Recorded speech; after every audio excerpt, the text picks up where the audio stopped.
谢长景飞升后，只带走了2人，一个是我们的儿子谢昭，一个是他的白月光孟月瑶。儿子是他的血脉，他不会让他泯然众人；白月光是他的恩人，他要践行允他之诺。唯独我，他说，刘盈，你我夫妻一场，等得空，我会带昭儿与你团聚。前世因为这句话，我等了3年又3年，最后孤独终老，也没见到他的身影。这一世不等他归去，我便踏上了离家的路。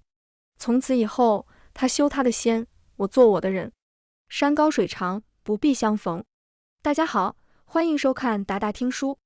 我用1篮子鸡蛋从村口王大娘那里换了30文钱，她笑呵呵地打趣我：青云宗不是修到仙门吗？仙人们都是喝露水吸灵气生活的，你都要跟着谢公子去那神仙宝地了，怎么还要用钱啊？他说的谢公子是我的夫君谢长景，青云宗有名的天才剑修。3天前他得道飞升，青云宗特派子弟下来迎接回宗。谢长景当着众人的面说，他要带2人回宗门，在此之前他得先了结凡尘俗事。所有人都以为他要带走的人是我和我们的儿子谢昭，但其实不是。不管是前世还是今生，谢长景要带走的人里都没有我。我拢好了袖中的钱，笑了笑，半真半假的解释，谢长景是仙人，我又不是，要是没有钱，那还怎么过活？更何况这些钱不是我要去青云宗用的，那是我离开的路费。也是，青云宗那么大，总不可能没有花钱的地方。见我说的有道理，王大娘附和着，我没再应她，换好了钱就朝着家中走去。还没到小院门口，我就听见了里面传来的欢笑声。院中央，谢昭正在练习御剑，他不稳当地站在剑上摇摇晃晃，时不时喊着爹，我感觉要掉下去了。心定则剑稳，被叫爹的男子声音清冷，他负手而立，身姿隽永，本就不似凡人，如今更因得到飞升，多了几分不染凡尘的仙风道骨。那便是我的夫君谢长景。5年前他途径此处，驻留定居，我们在村长的撮合下结为夫妻。那时他虽然打扮成普通人模样，但周身气度不凡，不似常人。后来我才知道，原来他竟然是青云宗掌门座下的大弟子，10几岁便筑基结丹的天才剑修。院中还有另外1人，是个娉婷袅袅的女子，她眉眼温柔似水，态度不像谢长景那边冷漠无情，反倒亲和耐心地教着谢昭。见他晃悠，担心之余总伸着手，生怕他掉下来。那是孟月瑶。提及他，我也不知该用何词汇，因为我和他没关系，只有谢长景和谢昭与他极为亲近。已经到了晌午时候，不远处村野有缕缕白色炊烟升起，屋外树上鸟鸣蝉鸣相和。趁着这一切，屋内的景象像是其乐融融的一家3口，又宁静美好。我忍不住想，前世没有我，谢长景带着谢昭和孟月瑶去了青云宗，在青云宗山顶上，他们是不是也像如今这样生活着？我驻足的有些久，加之目光专注，谢长景注意到了我。修道之人神思敏锐，他感受到多出来的一缕气息，凝眸朝小院门口看来，仿佛是被不速之客打扰。我看清他眼底笼罩聚集的一层寒意，直到见到是我，他神色讶异。刘盈。其实上辈子我早已经忘记了谢长景的容颜，岁月光阴隔了几10年，若我没记错，我们的最后一面就在这2天。今生我见他，才恍然大悟，哦，原来他竟长这样。见我不应，谢长景轻轻蹙眉，他走到了我的身边，抬手抚上我的额头。你怎么了？我下意识要避开，谢长景动作微流，清冷的目光骤然变得深沉无比。而此时谢昭已经从剑上下来，他才4岁，却已经能将情绪收放自如。见着我，他小脸上的笑容收敛，表情变得认真端正。娘亲，他开口，语气自带几分少年老成。礼貌是礼貌，可总显得疏离。我以前以为是谢昭的心性遗传了谢长景，所以待人接物才会如此。可历经一事，我明白，并非这样。他也能对人亲近，也能展示孩童心性，而对我，他总是恪守板正，多几分疏远。甚至于前世最后一面，他也是如此。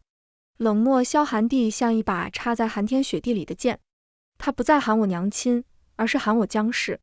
我和父亲早已是得道之人，不为凡尘所累。姜氏，你太过执着，还是早早放下归去吧。那时我等了他们父子俩几十年，从青春年少到白发苍苍，还是没能见到他们父子俩。直到我缠绵病榻，喊着最后一口气不肯下咽，那扇破旧的院门才被人推开。我以为是谢长景，喊了一声他的名字，却被对方漠然打断。父亲正在闭关修炼，不便打扰。这时我才发现，回来的人并不是谢长景，而是谢昭。听闻修行之人能保容颜不衰永驻，长大后的谢昭真是和20多岁的谢长景一模一样，同样清冷疏离的眉眼，同样凉薄冷淡的眼神，落在形容枯槁的我身上，仿佛只是轻飘飘的一片落叶。谢昭说他如今回来见我一面，是为了全当初我给的一点血脉。他还忙着回去修炼，让我不要耽误他的时间。前世可能是被他这句话气到了，也可能是我真的到了油尽灯枯的时候了。他的话落下不久，我就闭上了眼睛。再睁眼，我回到了谢长景飞升那日。那蓝鸡蛋我原本是打算换了，用钱给谢长景的仙剑打个剑碎落子。可一朝清醒觉明，我不会再重蹈前世覆辙了。谢长景要走便走，谢昭爱和谁亲近和谁亲近，我不会再执着强求。我点点头，打算朝屋子里走去，没想到谢昭又叫住了我。娘亲，这回他的声音有些迫不及待，我以为他有什么话要对我说，疑惑地看向他，只见他小脸虽然抿着唇，可眼睛却亮晶晶地看着我。今日爹教我遇见了。我看见了。我正想点头表示自己知道了，忽然便想起了前世一些小细节，那就是以前不管谢昭做什么，我回来之后都会问他，然后狠狠地夸赞一番。比如他今日练的是御水术，我便会说他好厉害，以后可以帮我浇菜地。虽然每次谢昭都绷着一张小脸告诉我，这都是一些很简单的术法，笨蛋娘亲，你是不会懂的，但我还是能看出他小性子里的傲娇和受用。而今日他学会了御剑，我却没有任何表示，反应还很冷淡。这也难怪谢昭会主动对我提及。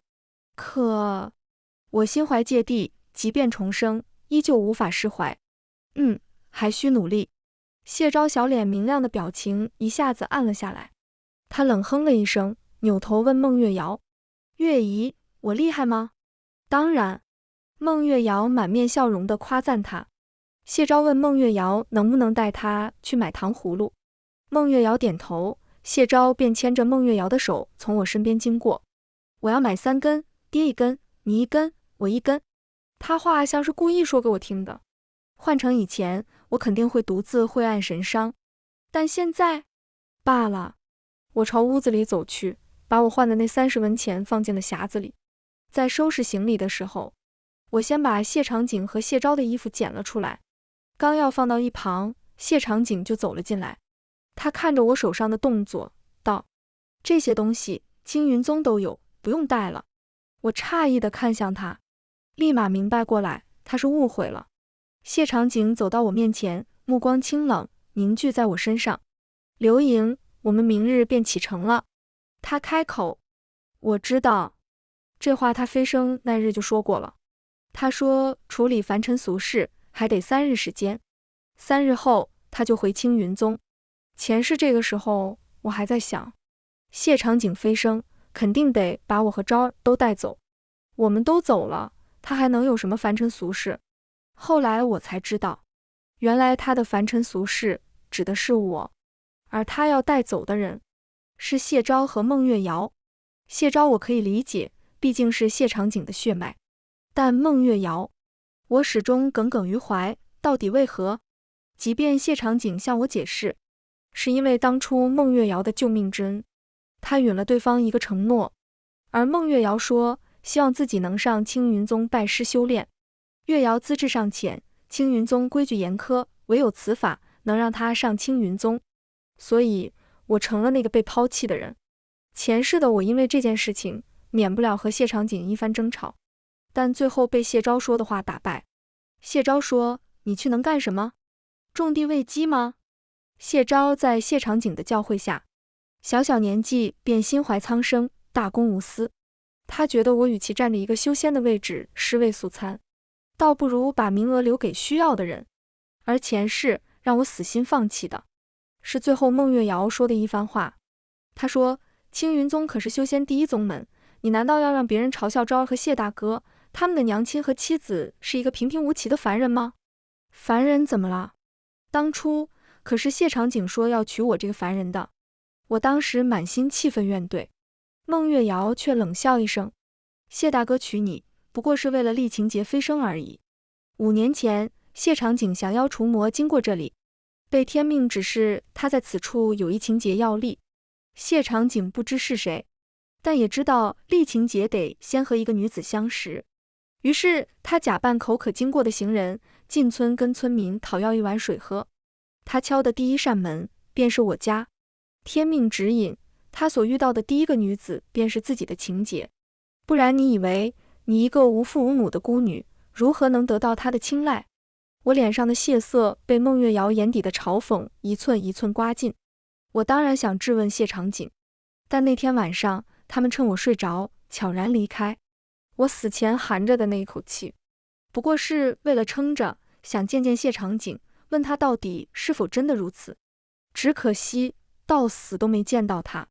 重生后我还在想，为何不再多回溯几年，到谢长景来敲门那日。届时我定当着他的面将那碗水泼在地上，但天命如此。在经历了上一世的苦苦等待和执迷不悟之后，我已经不想再去追问这个答案了。从某种程度上来说，谢长景的劫度过了，我的劫也度过了，所以我该去过我自己的人生了。因此在经历一次谢长景告诉我他要带孟月瑶和谢昭走的时候，我十分平静地接受了这个事实，并在接下来这几天好好计划了一下自己的往后余生。但没想到，因为我近日过于冷淡和无视的行为，谢长景以为我这是在同他置气。刘盈，我知你心有不甘，但君子之诺重千金，你我夫妻一场，我答应你，等得空我会带昭儿回来与你团聚。见我不应他的话，反而在自顾自地收拾东西。谢长景抿着好看的眉头看我，他做出了和前世一样的承诺，语气缓和，但我不会再像前世一样。因这句话等他3年又3年，又因孟月瑶的话内心煎熬3年又3年。好，我知道，我理解，我明白。我一边收拾包袱，一边敷衍着谢长景。见我不想和他多谈，谢长景目光复杂，他欲言又止，看我一眼又一眼，最终转身离去。第2日清晨，我被窗外鸟鸣叫醒，睁开眼，想到今日是谢长景和谢昭出发的日子，也是我要离开的日子。院子外传来了对话声，空气中隐约飘荡着一丝饭菜的香气。走出去一看，原来是孟月瑶在灶台处洗手做羹汤。谢昭小小的身子站在旁边，眼巴巴地盯着刚出锅的点心。孟月瑶温柔一下，用筷子夹了点喂他嘴里。真好吃，月姨，你做的比我娘做的还好吃。是吗？那以后我常做。孟月瑶脸上笑意更甚。两人正对着话，谢长景就走到了他们的身边。月瑶，你是客人，这些事你不用做。孟月瑶弯弯眼睛，声音柔弱地回应道：我们马上就去青云宗了，做这些也是提前适应。毕竟刘英姑娘不在，我总要替她照顾好你们。闻言，谢长景沉默，半晌才听见他一声：辛苦你了。他背对着我，看不清脸上神情，但从声音也能听出该是柔和的。恰在此时，谢昭又握住两人的手。爹，月姨，你们放心，昭儿会自己照顾好自己的。他一番认真的童言，院子里立马传出一阵笑声，直到被我的出现打破。3人这回都注意到了我。孟月瑶率先开口说话，眼底笑意隐隐浅浅。刘英姑娘，你醒了，来尝尝我新做的点心吧。他自有喧宾夺主的姿态在。而巧的是，从我这个位置看过去，孟月瑶所站的地方，像是被谢长景父子俩一起保护着。这不由让我想起一些我和孟月瑶之间的事情，其实也不是什么大事，不过是我不喜欢孟月瑶来我们家而已。但孟月瑶是谢长景和谢昭的救命恩人，谢昭又十分喜欢她，每次都央求着对方来家里做客。我那时见谢昭和孟月瑶亲近，心里吃味，却又不好明说，只好暗戳戳让谢长景替我说话一二。谢长景闻言，却埋怨我不懂事。昭儿心性，能亲近旁人是好事，你拘人家做什么？与其吃醋，倒不如好好想想自己，为什么不能像月瑶一样讨昭儿欢心？当时他一番话像盆冷水浇头而下，我瞬间哑口无言。后来我渐渐想明白了，为什么？无非是因为我是凡人，而谢长景和孟月瑶都是修道之人。谢昭从小便崇拜谢长景，他知道自己的父亲身份不凡，也期盼着有一天能成为像他一样的天才剑修。谢长景也对谢昭寄予厚望，父子俩时常讨论切磋。我也想加入他们，但他们说的那些什么凝神节气、筑基结丹，我实在不懂。时间久了，两人和我的话变少了。谢昭更是说，凡人笨，但娘亲更笨。可他也是我这个凡人生出来的啊！我感到伤心，便不再过问二人修炼的事情。他们修炼，我就在旁边喂鸡喂鸭，织布打烙子，日子也算宁静安详。直到有一天，谢长景和谢昭外出修炼，谢昭误入了某个险峻山谷，谢长景为了保护谢昭，受了伤，是路过的孟月瑶救了他们。孟月瑶是要修，虽修为不如谢长景，却是谢昭见过除谢长景之外第二个有修为的人。加之孟月瑶得知谢长景身份，为了精进修行，便也在我们这小村子留了下来，陪同谢长景父子一起修炼。有一回，孟月瑶又来了，我本想向她请教要修之法的，毕竟我想着，既然剑道不行，我就换个道。没想到孟月瑶听完我说的话，脸上含笑，眼底嘲讽地打量我上下。刘英姑娘，修道之人需要有灵根，可你没有，还是别白费力气了。我有点生气，觉得她不如昭儿所说的人美心善，于是便不想让昭儿和她亲近。没想到孟月瑶却因此离开，因而谢昭和谢长景怪罪我，尤其是谢昭，哭闹着捶打我，都怪你，都怪你，是你把月姨赶走了。谢长景为了安抚她，连夜御剑飞行，找到了离开的孟月瑶。那时两人也是这般围在孟月瑶身边，和形单影只的我形成了分明之势。我没去细究孟月瑶隐隐的倨傲和得意，只说了一声不必了，便朝屋外走去。谢长景这才注意到我手上挎着篮子，神色一变，刘莹，你去拿。他语气藏着一丝不易察觉的慌张，伸手拦住我。我不动声色，去王大娘那里换点鸡蛋，你们要走，总要带点干粮上路吧。谢昭撇嘴，娘亲，我们御剑飞行，1日便能到青云宗，根本用不着干粮。他似乎又觉得我多行费事。我当然知道，但我又不是真的去换鸡蛋。反倒是谢长景听见我说的话，松了口气。那你早些回来。好，才怪。我朝着村口走去，身后是青青田野，连绵青山，晨起的鸟儿自白色的天际掠过身影，清风吹拂。他们有他们的归途，我有我的去处。谢长景，日头已经晌午，可村口的小路还是没有江流莹的身影。谢长景神思凝重，昭儿已经背着小包袱和自己的剑又跑了过来。爹，我们什么时候出发啊？你娘亲还没有回来，我们还未跟她告别。谢长景说。谢昭学着他的样子，踮着脚尖往村口看了2眼。那娘亲什么时候回来啊？谢长景不知道，一颗心像是悬在半空，见不到刘莹，他便无法安定。再等等吧。谢昭抿唇，想说什么，又没说，乖乖坐在门槛上，拖着小脸。没过一会，孟月瑶就走了过来。谢大哥，昭儿，我们还不走吗？我们在等娘亲回来，他怎么还不回来？回答的是谢昭，他皱着小脸，表情全是困惑不解。孟月瑶眨了眨眼，声音温吞道：我想刘英姑娘是故意躲着不回家的。为什么？谢昭睁大眼睛。孟月瑶说，可能是因为她不忍见分离的场景吧。人都是这样，心中一旦有了牵挂，分离犹如刀割火尖。谢长景垂眸，觉得孟月瑶说的并不是没道理。刘盈害怕分离，以往自己带昭儿出去修炼，他都得担心一夜，然后总问自己，那你们何时回来？即便给了他一个确定的时间，刘盈还是不放心。每次在他们约定好回家的那个日子，就早早站在村口等待，看见他们的身影，便欢欣雀跃地朝他们奔来，像是一株垂头丧气的草，突然被注入了灵力。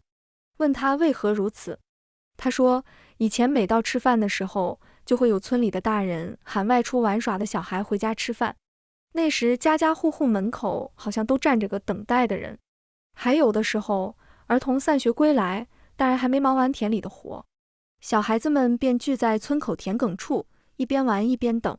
唯独他不管做什么都没有人等自己，也没什么要等的人。但自从有了他和谢昭，刘盈便觉得一切都不一样了。虽然大部分时候他都是在等待中度过的，唯独这次谢长景等他没等到。既然刘盈是存心躲着不见自己，那他再等下去又有什么意义？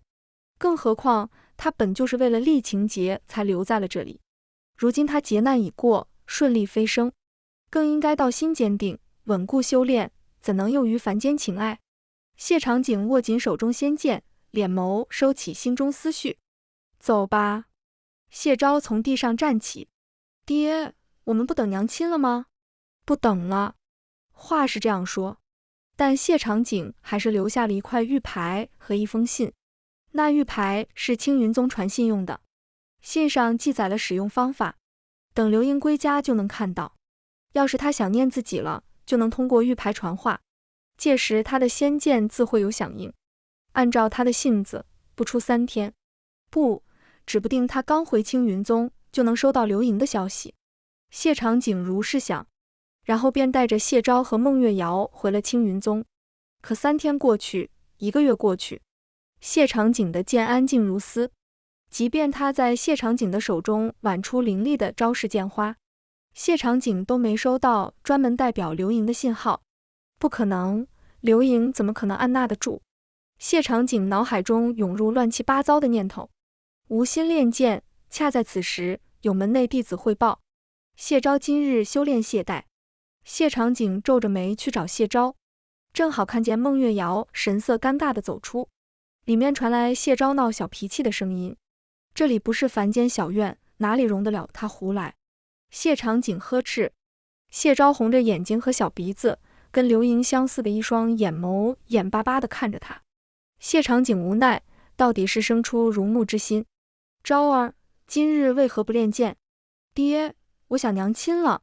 谢长景动作微顿，谢昭忍不住抽抽鼻子。我想吃娘做的鸡蛋羹。芈月姨也会做。那不一样。爹，我们什么时候回去看娘亲？谢昭仰头期待地看着他。谢长景心思触动，却克制住。等你修炼好了，我就带你回去看她。真的，真的。谢昭高兴了，他一扫而空刚刚的悲伤难过，又让出了一半位置给谢长景。爹，今晚你跟我睡吧，我想听你讲娘的故事。他和刘盈。谢长景本以为记不住自己和刘盈什么事，可他一回忆，就想起自己刚到村子那年，他按照天命的指引，为厉情节去遇一个女子，那个女子就是刘盈。为了娶她，他驻留在这里，一边了解刘盈的身世，一边和众人熟悉。村民说，刘盈是个乖巧少言的姑娘，她无父无母，但心地善良。那时谢长景觉得还挺好的，修行之人清心寡欲，不喜聒噪。可熟悉后，谢长景发现刘盈说的话其实挺多的，吃饭要说，睡觉要说，整个小院因为他的声音变得叽叽喳喳的。谢长景觉得村民的描述有误，他忍不住问刘盈，为何他认识的刘莹和村民认识的刘莹不一样？刘莹不好意思地笑笑，以前我孤身一人，没人陪我说话。于是他和小草说，和星星说，和养的小动物说，但他们都不能说话。但现在有了你，终于有人陪我说话了。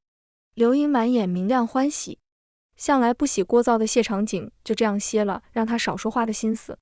后来他请了村长去向刘莹提亲，时至今日，他依旧记得成亲那日景象。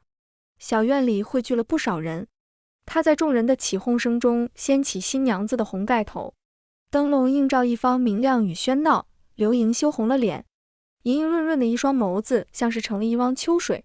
彼时村子被夜色笼罩，蝉鸣田野，繁星满天，有徐徐夜风吹过，谢长景的心也跟着那摇晃的红穗子飘荡了半分，而他也因这片刻的欢愉动情误了修炼。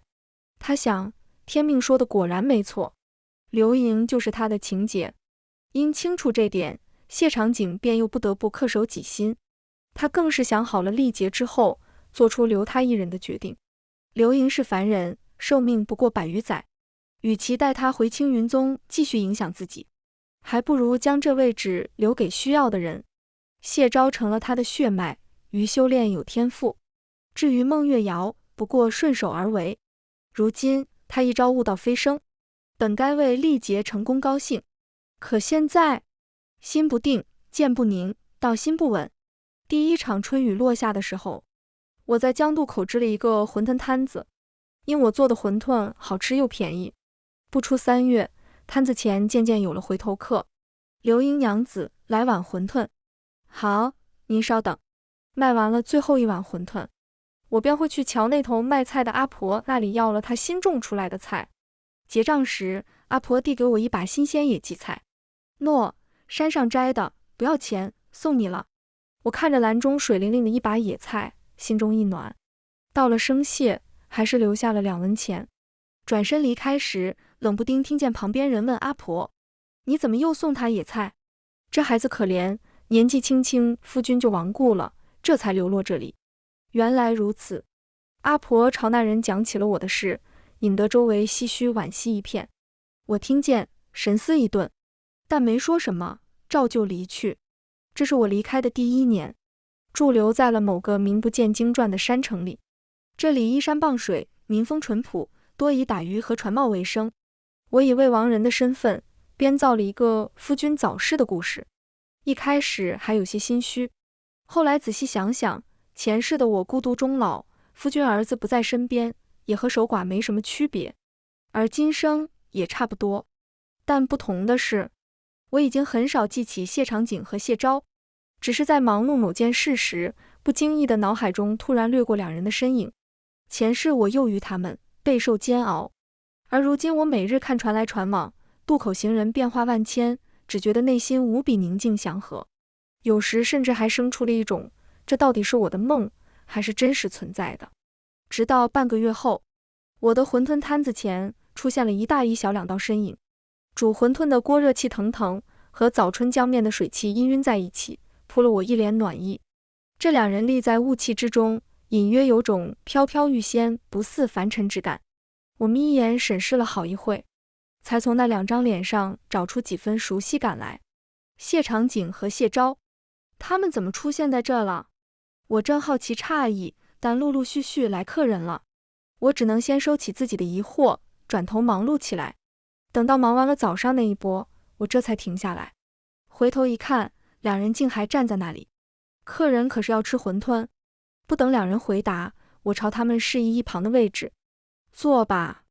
谢昭目光晶亮灼然，眼底还藏着克制住的喜悦和激动。反倒是旁边的谢长景，巍然不动，静如远山，只是一双清冷的眼眸，不知是被早春寒气晕染了还是怎地，深沉漆黑，不变情绪。我递了2碗馄饨过去，刚一放下，就听见谢昭哭涩的声音：“娘亲！”这声娘亲喊得我眉心一跳。不过比起这，我更困惑的是谢长景和谢昭怎么会出现在这里。毕竟前世自从谢长景和谢昭离开之后，我就再也没有见过他们，而现在却……我心有疑虑，但很快就从谢昭的话语中找到答案。原来半年前他们便已离开青云宗。那次本来是谢长景答应谢昭，等他修炼进步，便带他回来看我。但没想到两人回到了村子，发现曾经的小院不仅空无一人，甚至变得荒芜。谢昭不明所以，还问谢长景为什么他们才离开半年，家就变样了。反倒是谢长景从中觉察出什么，迫不及待地走进去一看，才发现屋子里已经积了厚厚的一层灰，而他曾经放在桌子上的玉牌和信件更是从未被人挪动过。谢长景心下慌乱，找到了曾经村子里熟悉的村民，有个王大娘看见他还很高兴，这不是谢仙人吗？你们怎么回来了？王大娘，请问你有看到刘莹吗？刘莹，她不跟你们一起去青云宗了吗？王大娘一脸困惑，说出了那日我找她用鸡蛋换了30文钱的事情。谢长景不期然想到他们离开那日我挎的那个篮子，瞬间明白了过来。那日清晨我离开之后，根本就没再回来过。于是为了寻找我的踪迹，也害怕我出什么事情，谢长景带着谢昭找了我半年。原来如此，话听到这里，我算是明白了，只是我仍觉得不解，上辈子可没有这茬。且按照谢长景的心性，他足以让谢昭在日复一日的修炼中淡化对我的思念之情，如今怎么会纵容他来找我？想是这么想，但我的内心却并无半点触动。我已经见过谢昭上一世最后的样子，想来他如今的思念也不过是一时的。于是我垂眸看向谢昭，如今见到了，你也该放心了，赶紧回去和你父亲好好修炼吧。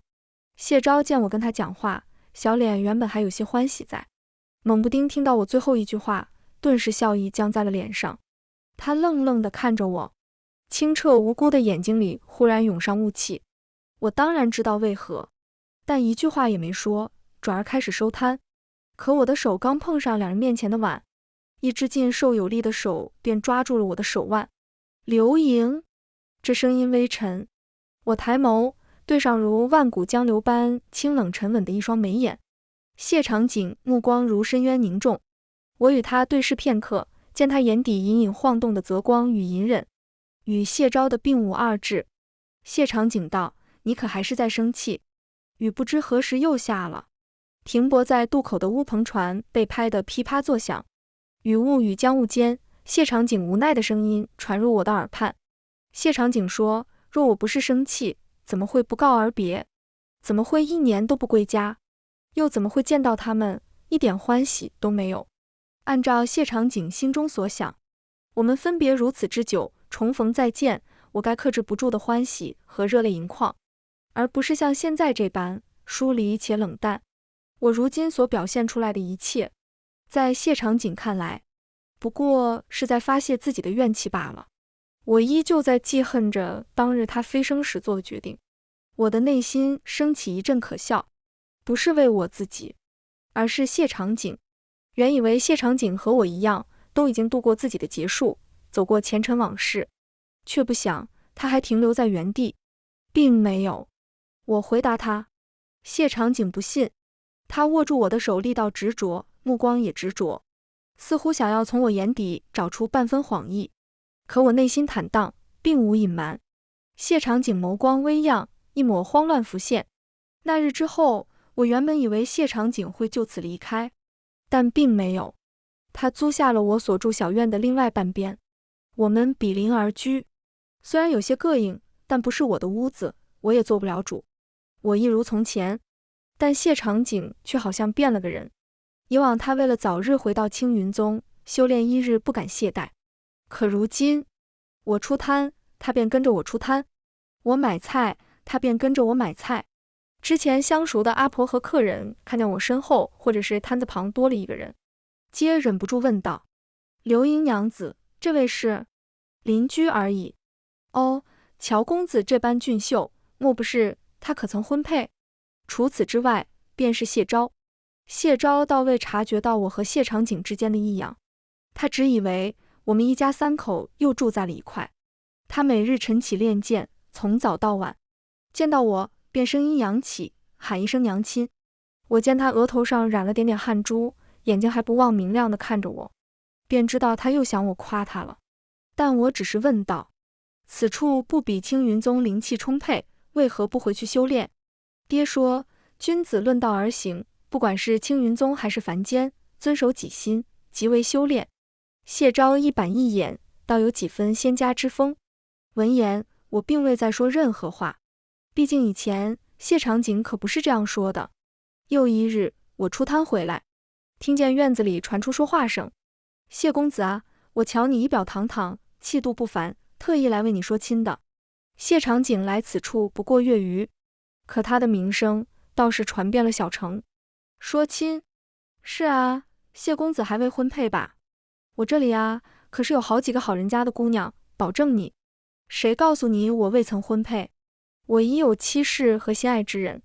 谢长景皱眉，他自有身居高位的清冷压迫，媒婆支支吾吾。谢昭瞪着他，我有娘亲的，江流莹就是我娘。媒婆诧异，忽然一扬手帕，笑呵呵地说道：原来公子喜欢的是流莹娘子啊。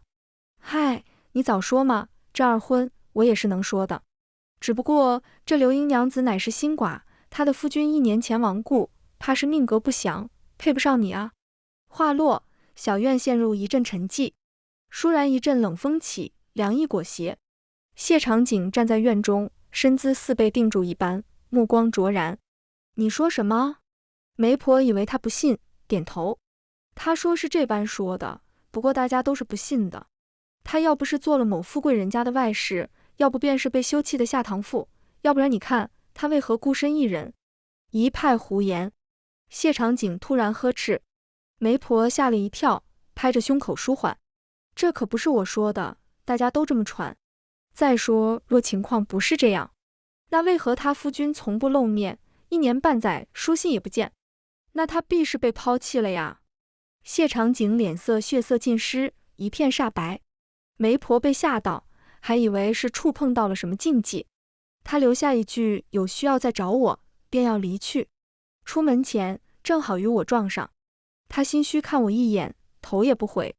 我进入院门，正好与谢长景的目光对视上。当晚他便问我：流莹为何说我已死？这话说的，难不成告诉别人我的夫君修仙去了？那别人定会以为我是失心疯。更何况前世他和谢昭自离开后再未归来，这和死了有什么区别？谢长景仿佛被利剑刺穿心脏，身形骤然失去力气。他并非不理解，当初他将我留在村子里时，定然也想象过我会遭遇的流言蜚语，可他还是选择带孟月瑶离去。那时我承受的利剑穿心，可不比他受的疼少。自那以后，我与谢长景形同陌路，但谢长景却依旧我行我素，跟在我的身后。我尽量无视，仍不免受影响。如此几日反复之后，我终于忍不住要找对方说清楚，但还没等我开口，小院便迎来了另外一位不速之客。谢大哥，就为了一个凡人误了修炼，值得吗？虽许久未见孟月瑶，但我依旧对她的声音感到耳熟。此时她站在院子中央，手握一柄仙剑，妖妖生姿的眉眼凝满恼怒。谢长景未应他这句话，只是站在台阶上垂眸下望。月瑶，当日我与你一诺，带你回了青云宗，如今你我已经两清，从今以后你我再无瓜葛。为何？就因为江流莹，她一个凡人，你何苦要对她念念不忘？她是凡人，但她也是我的妻子。孟月瑶的话被打断。谢长景道：我曾经以为自己只将她当作飞升之路上的结束，可并非如此。我心悦她，我想带她回青云宗。即便凡人只有几十年寿命，那我也要与她做几十年夫妻。孟月瑶紧咬贝齿，眼底尽是屈辱和不甘。她无法劝服谢长景，便来寻我。当时我一锅新鲜热乎的馄饨即将出锅，他一柄银光流淌的仙剑凌空飞来，铮一声鸣响之后定在了我的摊上。周围人都吓了一跳，唯独我目光冷静凝望着自人群外走近的孟月瑶。江流莹，你如今可满意了？都是因为你，谢大哥舍弃了修炼。他愤愤不平地瞪着我。我原以为凡人在面对是非的时候会有所偏颇，没想到原来仙人也会有。被抛弃的人是我，被谢长景当作厉情节飞升的垫脚石是我，被欺被瞒的是我。可在孟月瑶的眼中，有错的却是我。孟月瑶冷笑一声，你怎能和谢大哥相提并论？他这样做是为了更好地守护苍生，可我也是苍生之一，不是吗？我不解反问道。若谢长景真的大公无私，怎么会为了修炼飞升去欺骗一个女子的感情？而如今他又为了我舍弃修道，弃苍生于不顾，这和他当初所行不是背道而驰吗？到最后却还要把罪过归咎在我身上。孟月瑶说不过我，依旧气愤。他只能重复道，若非你离开，谢大哥怎会如此？照你的意思，我就该听天由命，守在村子里，乖乖等待着谢长景回来。若他想起我，修仙之路上思念一会，也算有情。再好点，或许10年8载下凡来看我一次，也算全了我们曾经的夫妻情谊和他心中的道义。我就该杞人忧天，自怨自艾，未等一人从青丝到白发，最后被世人惋惜，感慨一声痴情后孤独死去，而不是像现在这样没心没肺，无情无义，说放下就放下。凭什么？又何苦？更何况这样的日子我前世早已经历过。可10年痴10年狂10年想，岁月恍惚，这场我所期待的重逢隔了2世光阴，生老病死，爱别离，求不得，我心已飞。我目光凌厉地看向孟月瑶，掷地有声，渡口处凉风渐起，一阵苍凉感扑面而来。而就在这时，风云骤然变幻，天空乌色云层似浓墨席卷翻涌，阵阵雷鸣自其间传出，好似天地即将倒个，可下一秒却是霞光万丈，碧波万顷。孟月瑶脸色煞白的看天看地又看我，怎么会？你怎么可能？他呢喃自语，语不成句。我疑惑地看向他，却忽然感受到另外一道落在我身上的目光。谢长景，他不知何时来到这里，脸色虽比不上孟月瑶难看，但好像也受到了天雷冲击一般，目光复杂地落在了我的身上。曾经我想修道的时候，不管是谢长景还是孟月瑶，都说过我没有灵根，无法踏足此行。而如今他们怎么也想不到，有朝一日我竟然会以凡人之躯悟道，离飞升只差一步之遥。道生万物，世间有其自然法则，从前种种，譬如昨日死；从后种种，譬如今日生，如是而已。见谢长景到来，孟月瑶不再纠缠于我，情之一事，一个愿打一个愿挨，旁人扰不得。孟月瑶恨铁不成钢般，恨恨的一跺脚，转身离开。反倒是谢长景，从见面开始到现在，朝我走近的每一步都艰难无比。刘盈，他目光凝望我，似要望进我的心底。他是道修天才，飞升之后便能知天命。我心性生变，他却从未想过为何。直到今天，他终于察觉出什么。谢长景不再纠缠我，他决定带谢昭回青云宗。离开那日，谢昭1步3回头，娘亲，我会努力修炼的。他忍着哭腔跟我保证。谢昭之所以会说这句话，完全是昨日谢长景找到我，见我悟道，他明白自己和我已经再无可能，但唯一放心不下的便是谢昭。在青云宗，昭儿每日刻苦修炼，就是为了早日见到你。他很想你，也想和你说很多对不起。刘盈，是我负了你，你恨我也是好的。可昭儿，你能不能？谢长景骤然红了眼眶，卑微祈求般看着我。我明白他的意思，如今的昭儿不过总角之年，和上辈子冷心冷情的他有着天壤之别。他满心欢喜来见我，谢长景不忍他带着失望难过离去，于是我对谢昭说，让他好好修炼，等到学有所成再归来团聚。谢昭用力的点头，背上小小的行囊和剑。娘，你一定要等我回来啊！可我知道我们不会再有那么一天了。从今以后，他修他的仙，我做我的人。山高水长，不会相逢了。我看向谢长景，见他眼底泽光隐匿。多谢。不必谢我，若昭儿真有济世之心，我此举也不过是顺势而为。我开口道。谢长景欲言又止，而后他从怀中掏出一块翠玉色的牌子递给我。这块玉牌可用来传信，若你唤我，即便相隔千里，我也会出现。我不需要。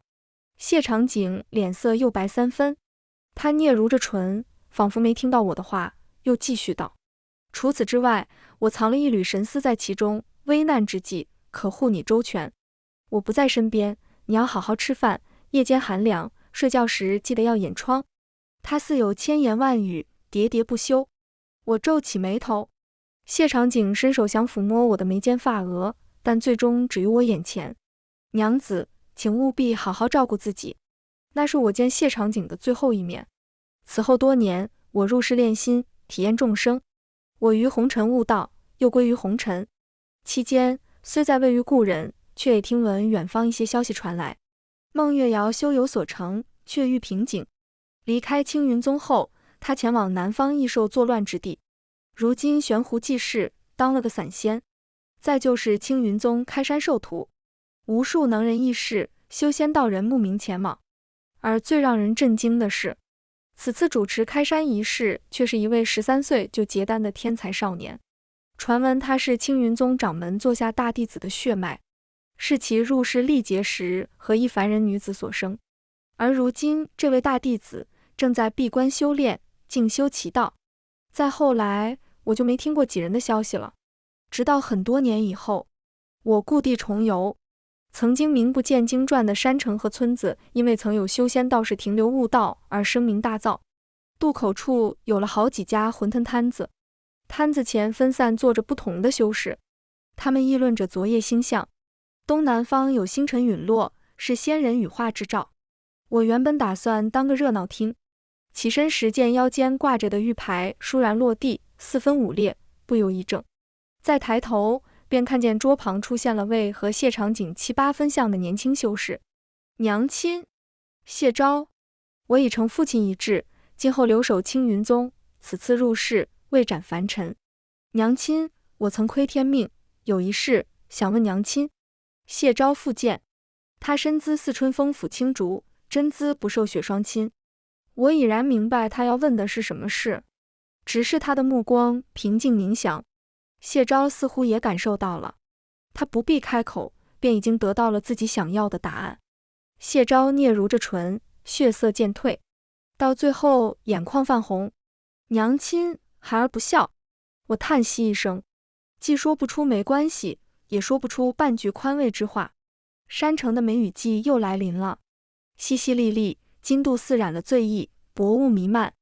世间种种不告而别，即是别离。